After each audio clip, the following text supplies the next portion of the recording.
Hi guys. Hi. Gotta move, Hoshi. Hello, everybody. Yeah, we got Sorry, I got situated here. Got messed up with all kinds of stuff going on. Helping customers out. right. You're not There you even go. where you're supposed to be. Well, Here, let's turn that. Yeah. There we go. Hey, there. I'm in the picture now. Hi guys. Oh my gosh, guys! Welcome. So how was your Happy week? Thursday. Right. Wonderful Thursday. Right.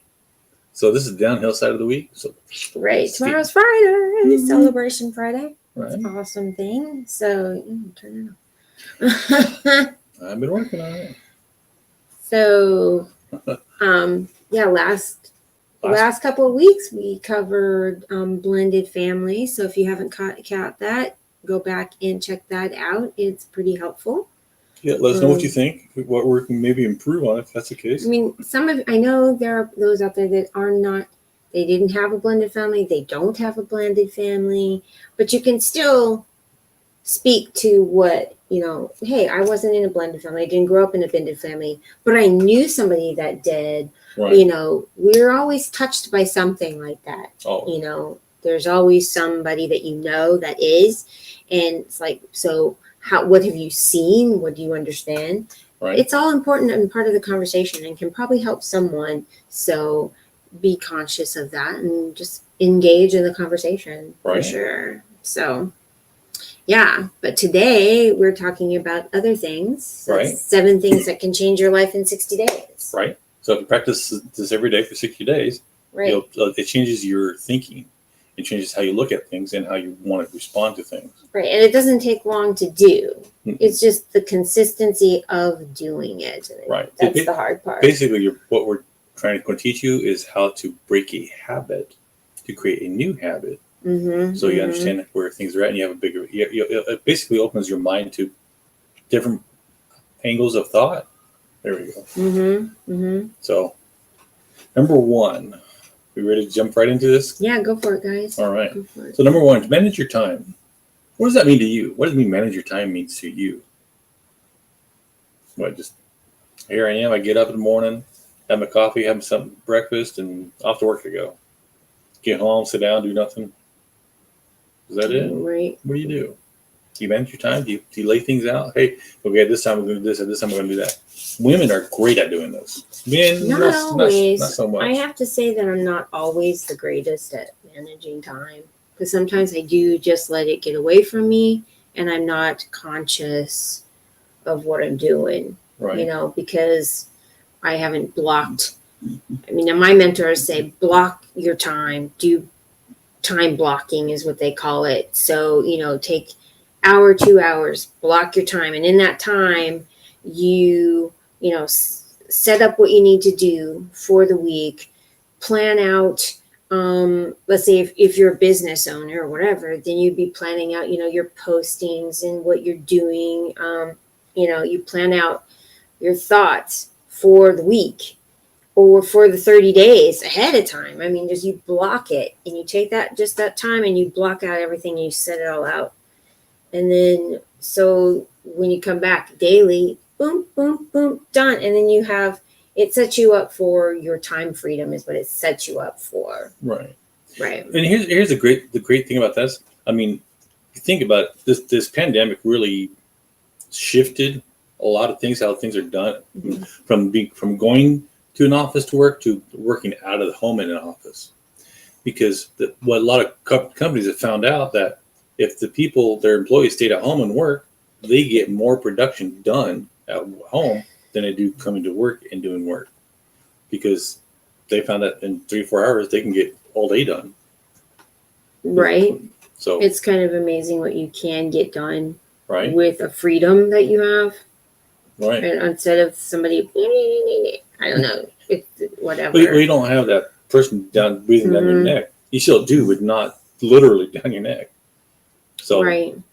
But again, so what I'm trying to say here is look at where you're at. What's right. going on?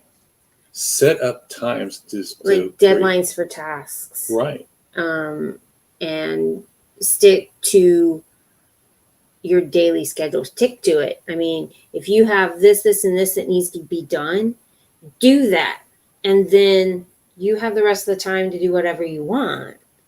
things get in the way or whatever. But if you have something that has to be done, you don't even have to do it right away. But if it has to be done before you go to bed that night, then make sure it gets done. You have it on a list that you check off. Well, yeah. So it's like the soccer mom. The soccer mom has what? Get up in the morning, get the kids fed, get them going, get them to school, get the kids up from school, get them to soccer practice, get them to basketball practice, get them whatever, right? Skating practice, horse, whatever.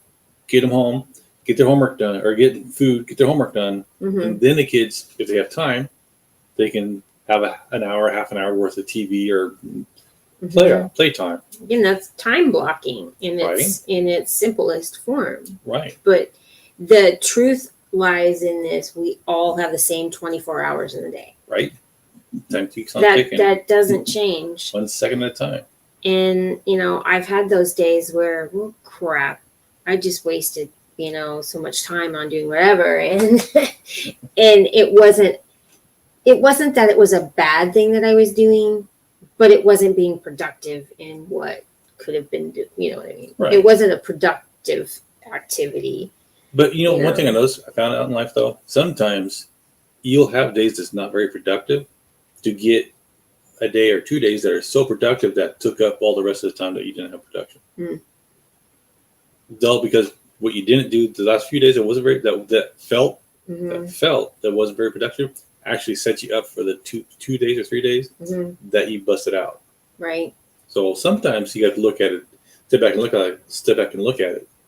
That's later on to teach you. Right. Well, and I also find that, you need to know when you're managing your time, when you're trying to block time, you need to understand you. Right. Because I find that if it's really cloudy outside, so it feels dark, I don't feel motivated to do a lot as if it was sunny and kind of bright in the room, and if it's too hot, then I also find that I kind of I just don't want to work. I don't want to do anything. Isn't that the rest of us? Well, I don't want to do nothing either. Right. But I'm just saying, you got to know those triggers so you can block your time and work around that. Right. So you can be productive, know your schedule. Right. Or you can set your room where you have daylights, lights or lights that make you production. So instead of having a dim light or a softer light, you get a daylight or a can't think of the name of it. There's three.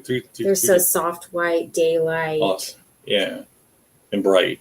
And no, it's soft white or daylight. Those are the two colors out there. Yeah, those are the two main ones. Oh, I thought there's three of them. Well, anyways, so pick the color that puts you in the mood to get stuff done. So you get out of the light, or you can enjoy the light because it's making you get stuff done. Right. Right.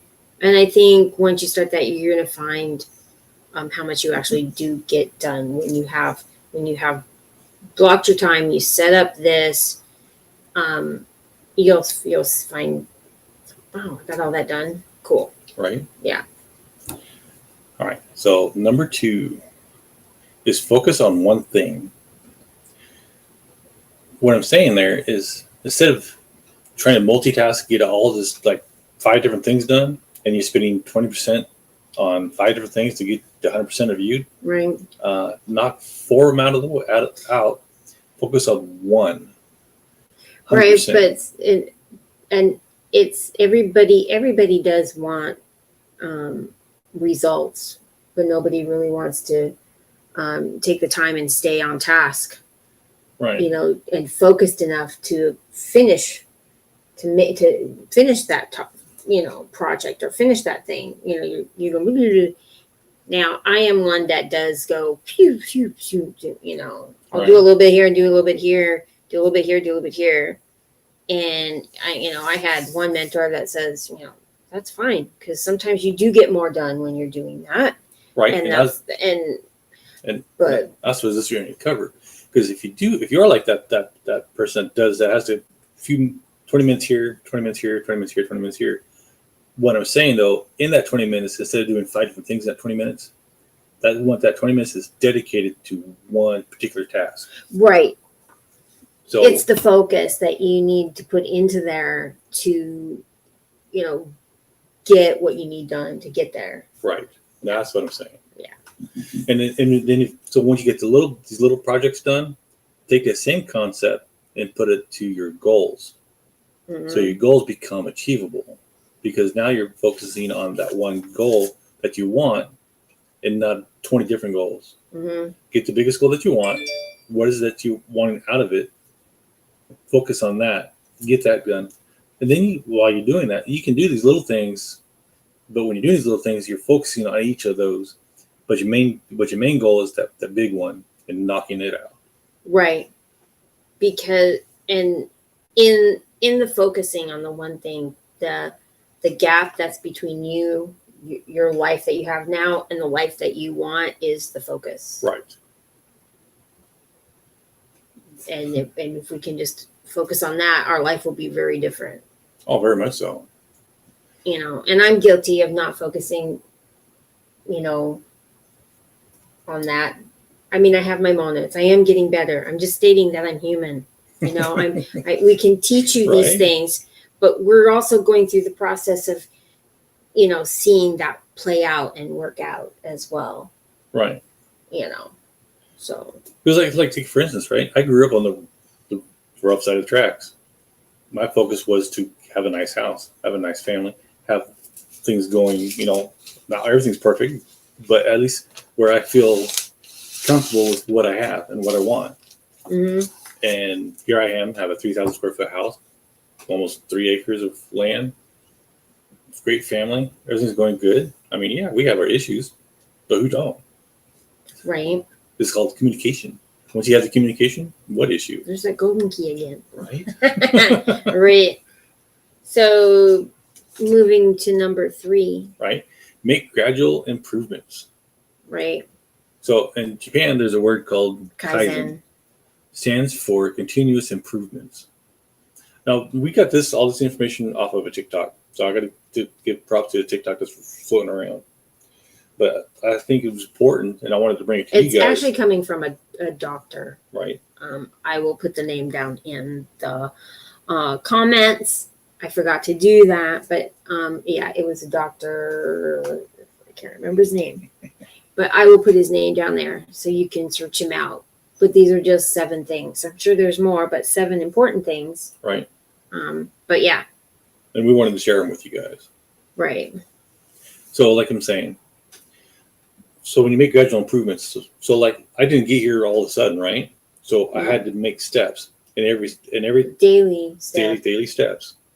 And so every time I made a step, made a decision, that's a stepping stone, either a good stepping stone or a bad stepping stone. I call them all good because no matter which way it went, I Mhm. learned something. Right. Learned what to do and what not to do.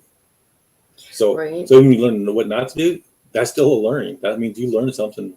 So that's a good thing, Right. So there's the 1% rule. right? And I know you've probably heard about this. It's gone around. I'm the 1%.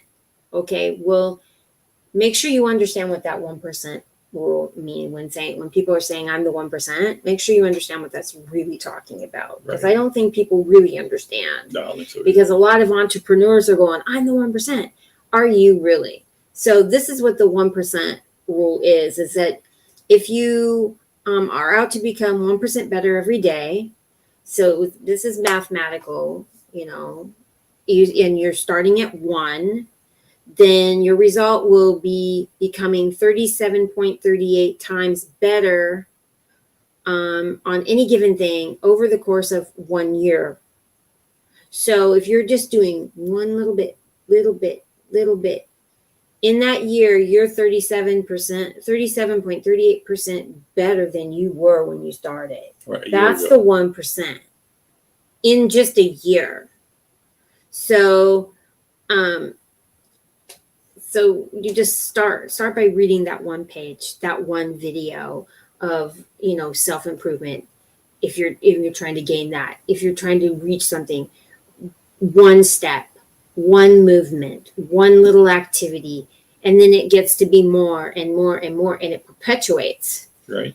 if you're consistent, and that's the thing, you don't get started and stop, which I have done. I've gotten started, I feel this, and then something happens and I get thrown off. Right. And that's where the challenge is for me, and I know a lot of people, is don't let that stop you. Keep going, get back onto that saddle, and one step, one little thing, one little video, one little activity, one little post or whatever, to reaching out or whatever. Right. And then over time, you're going to see the change and the difference. It is compounded, and you're growing. Right. And you're changing. Because I know, like for us, I mean, when we first got together, what my brain thinks is way different from what hers thinks. But we're on a wavelength that we work together. Mm-hmm. And the way she was looking at things was different, which is good. But she's also learned how to look at things the way I look at things.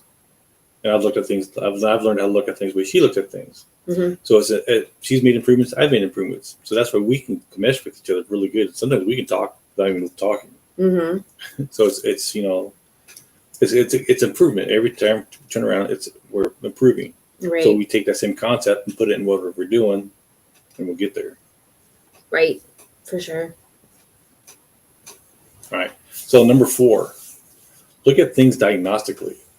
So what I'm saying there is step back, look at the situation from both sides, not just your side.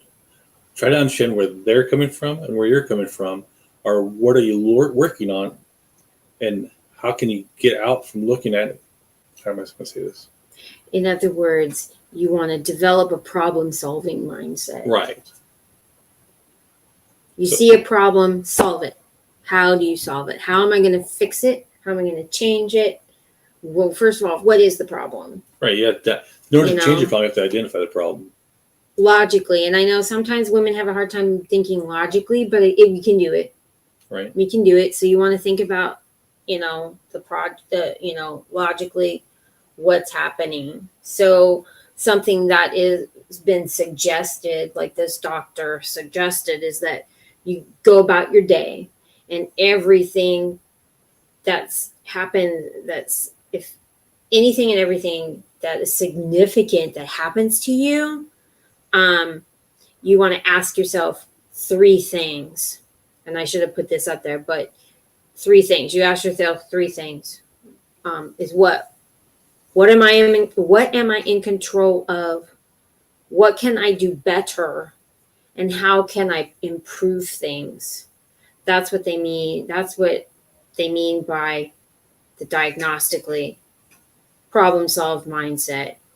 Think logically by asking those 3 questions.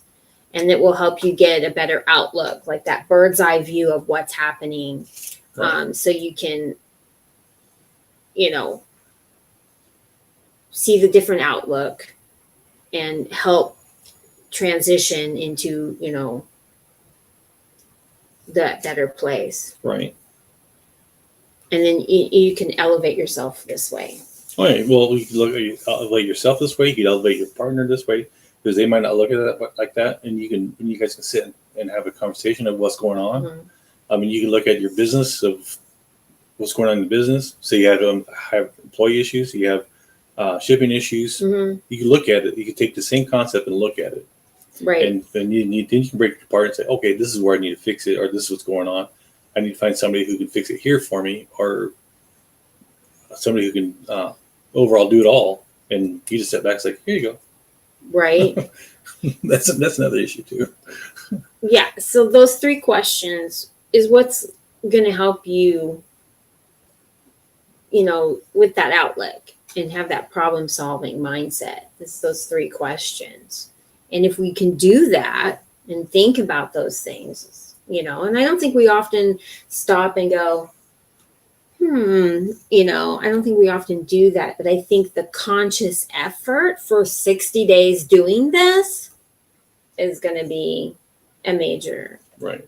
You're going to see something different in your life, I think. Yeah, I think so too. That's wrong way. right? Wrong note. We do have notes to keep us on track, right? This is part of the other one. That's So right. All right. So number 5, create a high value network. So what does that mean? A high value network. whoops, wrong one. So, I mean, we got TikToks, we got Instagram, Twitter, all kinds of stuff, right? What I'm talking about is that personal touch, a personal area. So a high value network is what I'm saying is surround yourself. You can surround yourself with. We will. You are the average of 5 people around you. Right. So That's what that this doctor is talking about is you. There's 5 people and you and 5 people in the room. You're the average of them.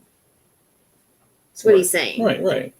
That you surround yourself with the most. So then, like go back to number 4. Look at your surroundings. Look at what's going on. Is that where you want to be at, or where is your goal? You want to surround yourself with people who can help you reach your goal, Right. not backwards. Well, and I think one thing that I was seeing in the notes here kind of goes with the last one we talked about, but leads into what we're talking about is that what got you to where you are right now is not going to get you to the place that you want to be. Right. So you have to change who you are to become who you want to become. And again, this will also lead back to mentorship. Right. To propel that. I mean, Right. Why would you want to keep doing what you're doing? If you could get there in a year to 2 years compared to 5 to 10 years, what would you choose?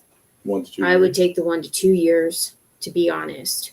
Right. So, because if you keep doing what you're doing, you may have gotten to where you are from what you were doing, but now if you want to go higher, you got and elevate yourself even more, whether that's making more, being better, improving. It could be in all aspects. You have to change something to get to the next level. You have to do that. So that's either physically, mentally, or spiritually. Mm-hmm. You have to change something. So that could possibly mean moving into what 5 we're talking about, creating a high value network. You got to get around the people that's going to propel you right into where you want to go. Right. Not hold you back. So if you want a higher paying job, talk to people who have the higher paying jobs, or friend them so you understand where they're at, understand their mindset, so you understand how to get there. If you want to stay, a higher, better way of living, healthier way of living, Find those people that live like you want to live. Right. Then that's what we've done with mentors. We found people that, are making and doing what we want or more or better. And we're seeing what are they doing? Because that's what we have to do to get where they are. Right. That's the bottom line. And in your relationships, you notice how you take on I know how you start talking like the other person, right. They start talking like you, vice versa, and so you want to get around people that's going to elevate that. Right. So that was a quick, easy one, right? Right. And the self-explanatory there. Number 6. There's 2 left. We're almost there. We're on the highway. Right. Right. So get into deep work. What does that mean to get into deep work? What he's saying is your focus is your currency. That's a powerful statement. Isn't it? If your focus is your currency. So where are you putting your value at? Mm-hmm. Are you valuing yourself or are you devaluing yourself? Yeah, so if you devalue it, you will always be within arm's reach from where you want to be. Right. And no, I want to be where I'm at right now. I want to get higher. I want to go more deep, right. Further. So I'm going to try to make myself more valuable. Mm-hmm. So I want to talk to people that are higher or where I want to be at.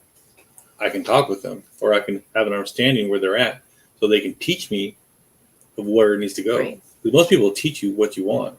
But you just have to be be able to communicate with them. Ask them questions. Talk Right. to them. Yeah, because how you spend your focus is one of the biggest investments that you can do. Right.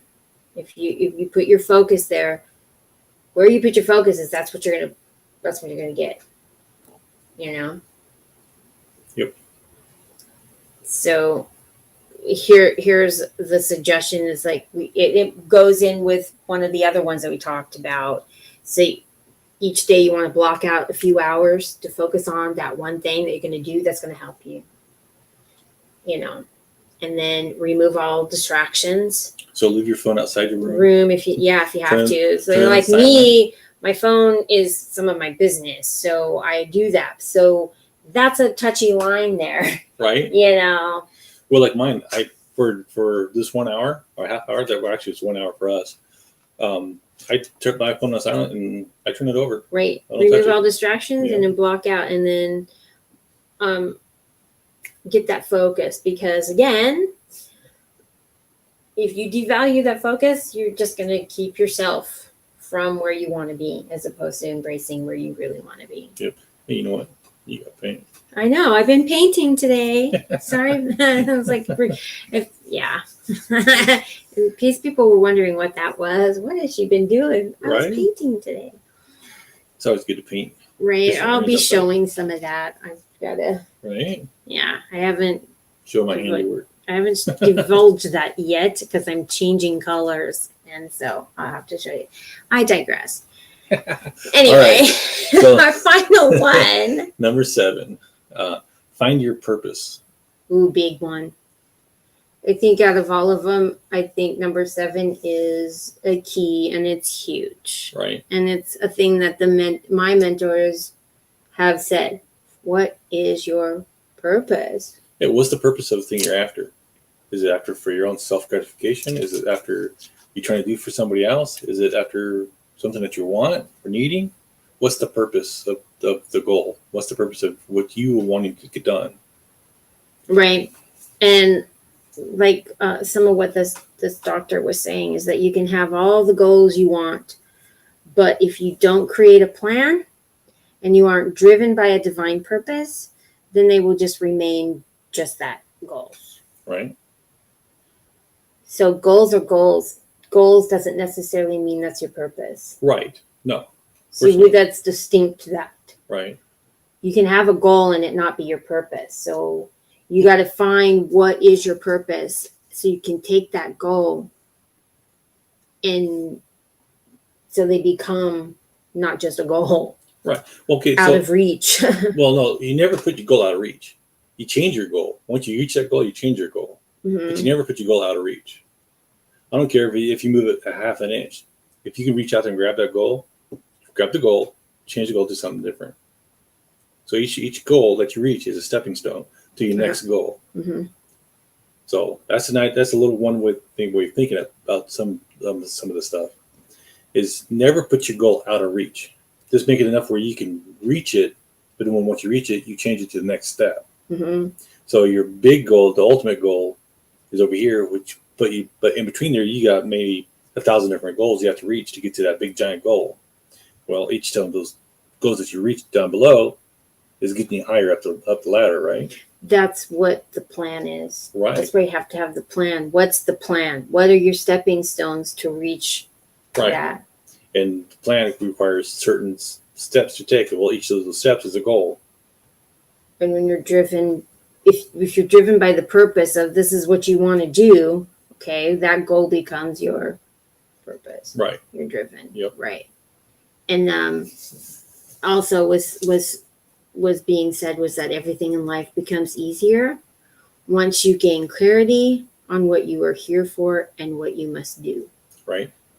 Because I know some people who we call midlife crisis, is they'll be working at one job and they're like, what am I doing this for?